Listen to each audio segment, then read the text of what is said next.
దేవుని నామానికి స్తోత్రాలు. సమయం ఇచ్చినందుకు కృతజ్ఞతలు. మీ అందరికి నా వందనాలు. నేను చెప్పబోయే యోహాను సువార్త 19వ అధ్యాయం 26వ వచనం. యేసు తన తల్లియు తాను ప్రేమించిన శిష్యుడును దగ్గర నిలుచుండుట చూసి, అమ్మా, ఇదిగో నీ కుమారుడు అని తన తల్లితో చెప్పెను. మన తండ్రి తన తల్లిని శ్రద్ధగా బాధ్యతగా శిష్యునికి అప్పగించే మరి ఆయనే తన బాధ్యతగా తన తల్లిని అప్పగించినప్పుడు మనం కూడా మన తల్లిదండ్రుల పట్ల ఎలాగ బాధ్యతను వహించాలి, శ్రద్ధగా భయభక్తులు కలిగి చూపాలి. మరి తల్లిదండ్రులను ఏ విధంగా మనం చూస్తున్నాము మనం ఒక్కసారి ఆలోచించుకుందాం. ద్వితీయోపదేశ కాండం 5:16. నీ దేవుడైన యెహోవా నీకు అనుగ్రహించు దేశములో నీవు దీర్ఘాయుష్మంతుడవై నీకు క్షేమం కలుగునట్లు నీ దేవుడైన యెహోవా నీకు ఆజ్ఞాపించిన లాగున నీ తండ్రిని నీ తల్లిని సన్మానింపుము. మన తల్లిదండ్రులను మనం సన్మానించడం వలన మనకు గొప్ప మేలు కలుగుతుంది. మరి వారిని అయితే మనం విడిచిపెట్టకుండా మన తల్లిదండ్రులను మనం సన్మానించాలి. సామెతలు 6:20.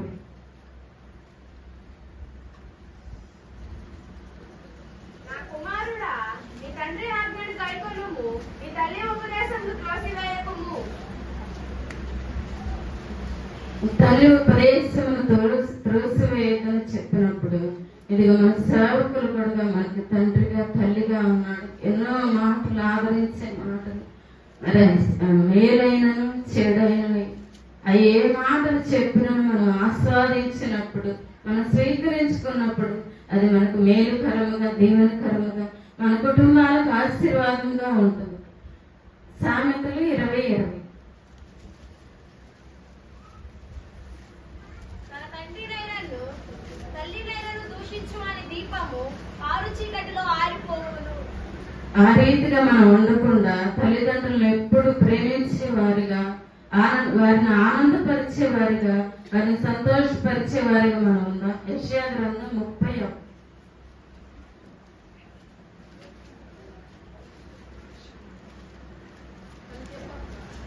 యెషయా గ్రంథం 30:1. యెహోవా వాక్కు ఇదే, లోబడని పిల్లలకు శ్రమ, పాపమునకు పాపము కూర్చుకొనున్నట్లుగా వారు నన్ను అడుగక ఆలోచన చేయుదురు, నా ఆత్మ నినింపని సంధి చేసుకొందురు.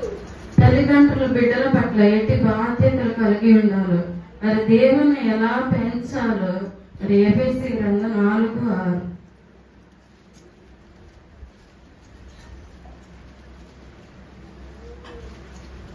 అందరి తండ్రి అయిన దేవుడు ఒక్కడే, ఆయన అందరికీ పైగా ఉన్నవాడై అందరిలోనూ వ్యాపించి అందరిలో ఉన్నాడు. మన బిడ్డల పట్ల ఒక బాధ్యత కలిగి ఉండాలి. మరి బైబిల్ గ్రంథంలో మంచి మార్గంలో నడిపించిన తల్లిదండ్రులు ఉన్నారు, చెడు మార్గంలో కూడా నడిపించిన తల్లిదండ్రులు ఉన్నారు. మరి మన బిడ్డల్ని మంచి మార్గంలోనే మనం నడిపించుకుందాం. 1 సమూయేలు గ్రంథం 1:28.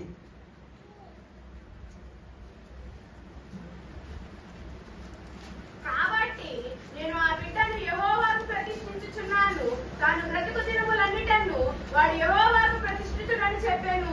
అప్పుడు వాడు యెహోవాకు అక్కడే మ్రొక్కెను.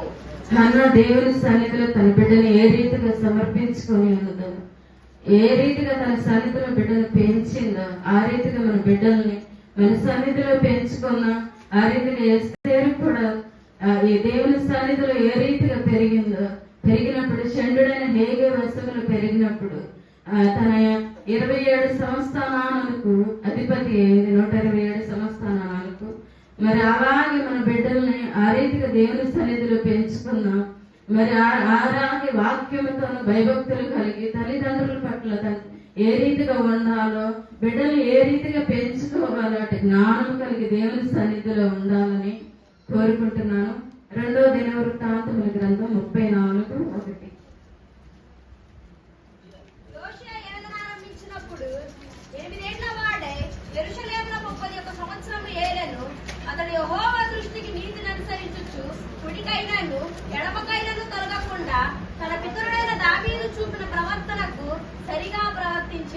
యోషియా ఏ రీతిగా పెరిగి ఉన్నాడు దేవుని సన్నిధిలో, తన పితరుడైన దావీదు ప్రవర్తన అనుసరించి దావీదు ఏ రీతిగా ఆయన సన్నిధిలో ఉన్నాడో ఆ రీతిగా యోషియా చూచి ఆలోచించి గ్రహించుకొని ఆ రీతిగా నేను నా దేవుడైన యెహోవా సన్నిధిలో ఉండాలని విగ్రహములను పడద్రోసి ఆయన సన్నిధిలో ఏ రీతిగా ఉండాలో ఆ రీతిగానే ఉండాలి మన బిడ్డలు కూడా. మరి యవనస్తులు దేని చేత తన నడవడిని శుద్ధి చేసుకుంటారంటే అది దేవుని వాక్యమే కదా. ఆ వాక్యముతోనే మన బిడ్డలు మనము కూడా సరి చేసుకుని మా కుటుంబాలు ఈ చెడ్డ దినములో ఉన్నాము, అంత్య దినాల్లో ఉన్నాము. అటు దినముల్లో మన కుటుంబాలు మన బిడ్డలు అనే రాజ్యంలో ఎత్తబడటకు సహాయం అందించాలి దేవుడు కోరుకుంటున్నాను. మరి గుడారాల్లో అయితే రమేష్ గారు ఒక మాట చెప్పాడు. వెళ్ళినప్పుడు తల్లి ఫోన్ వచ్చింది, తల్లే తన బిడ్డకి ఇదిగో అని చెప్పి ఇచ్చినప్పుడు అది భయంకరముగా సేవకులైతే ఎంతగానో రోధించాడు. అటు స్థితి నేను చూసే ఆలోచన కలిగి ఉన్నానని. మరి తల్లి అటు బిడ్డల్లోకి ఇచ్చినప్పుడు ఫోన్లు అందించడం అలా చేసినప్పుడు అది చేయకూడని పని కదా. మరి తల్లిగా తన బాధ్యతను బిడ్డల పట్ల ఉండాలని, మరి మనం కూడా అటు స్థితిలో కలిగి ఉంటే వాటిని సరి చేసుకొని ఆయన రాజ్యంలో ఎత్తబడాలి, ఆయన సన్నిధిలోనే ఉండాలి. మన బిడ్డలో మనము తల్లిదండ్రుల పట్ల ఏ రీతిగా నడుచుకోవాలా, ఆయనే తండ్రి తన తల్లిని ఏ రీతిగా శ్రద్ధగా బాధ్యతగా చూసినప్పుడు మన ఎంతటి వారు మనం కూడా ఆ రీతిగా మన తల్లిదండ్రులను మన బిడ్డలను ఆయన సన్నిధిలో ఉండాలి. ఆ కుటుంబం అంతా మనమే కాదు, మన సహోదరులు కూడా పురుషులు కూడా కుటుంబాలుగా ఆయన రాజ్యంలో ఎత్తబడాలని ఇటు మాటలు చెప్పుకుంటూ ముగించుకుంటున్నాను.